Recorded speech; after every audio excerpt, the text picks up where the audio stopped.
Another hotly contested race in the 3rd Congressional District. A lot of ads, a lot of accusations thrown about both sides, but now it's final and we know the results. Yep, we're live at the headquarters of both campaigns for you tonight. Let's begin with 24-Hour News 8's Tony Tagliavia live at the Justin Amash camp. Tony? Good evening, Brian. We're here with Congressman-elect Amash. You've received a concession call from Pat Miles. You've declared victory tonight. When you move on to Congress, you've ran on a campaign of limited government, more personal freedom, but you're going to be one of 435 people. How do you actually accomplish something when you get there? Well, you need to work with people across the aisle. That doesn't mean you abandon your principles. You bring your principles to the table, but then you work with people, you build the right relationships. That's what I did in the State House. That's what I'm going to do in Congress, because if I want people to be persuaded by my positions, I'm going to need to have those good relationships. Congressman-elect Amash, thank you very much. Congressman-elect Justin Amash winning the 3rd Congressional District tonight to replace Vern Ehlers, the seat that was held by Paul Henry and former President Gerald R. Ford. Live in downtown Grand Rapids, Tony Tagliavia, 24-Hour News 8. All righty, Tony, thanks so much. 24-Hour News 8's Crystal Hilliard has been at the Pat Miles campaign all night long, where the mood is quite different there. Crystal, what's happening now?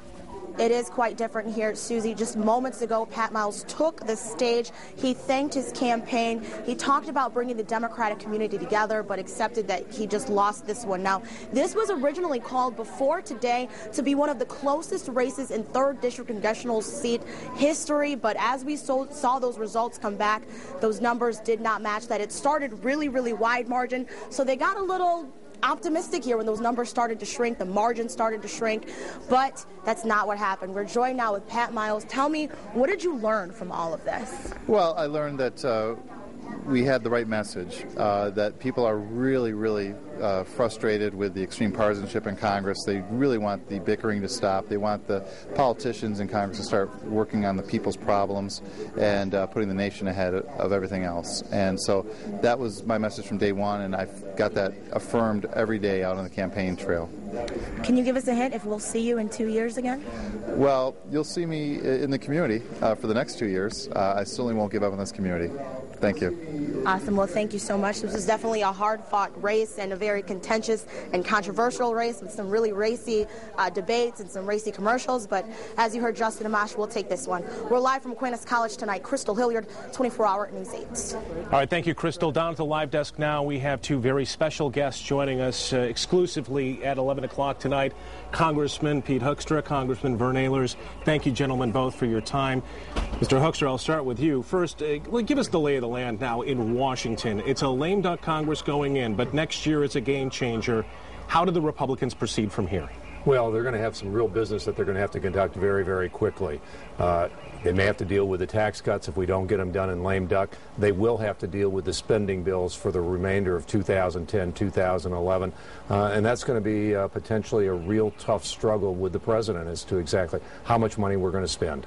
Congressman Ehlers, you decided not to run for re-election this year. Justin Amash now winning your seat. Tell me about your impressions of this candidate, his campaign. Are you satisfied with the energy, the enthusiasm that he says he's going to bring to Washington? Well, yes, I believe, because he has also really organized the young people of this community.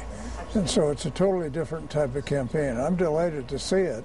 I've tried to get young people involved over the past 4 or 5 years, and it's really tough because everything's so established.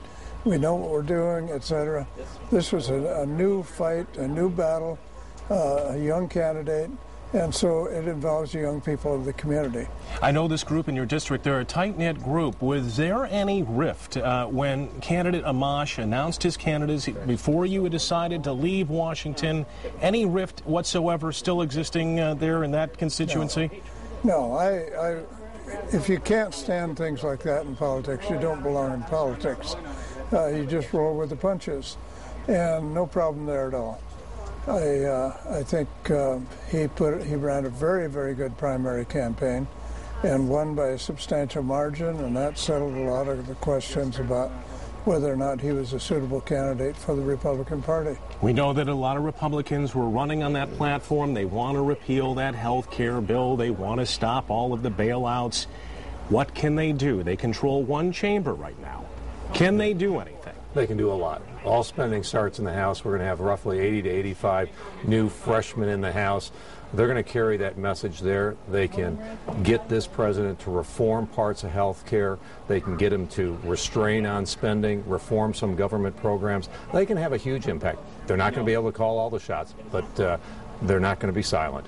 Well, it's going to be tough in a lot of ways, but most people don't realize what a messed up situation we have now. The Democrats, for the first time ever since the budget bill was written many years ago, the Democrats did not produce a budget.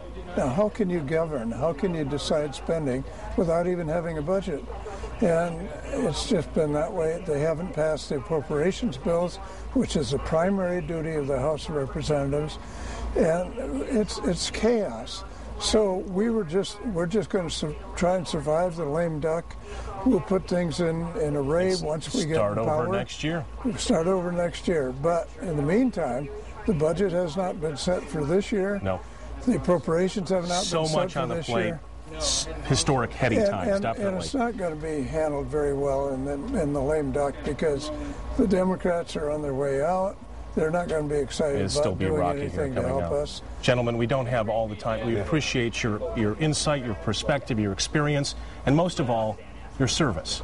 Thank you both. Great. Thank you. Thank you very much. Susie?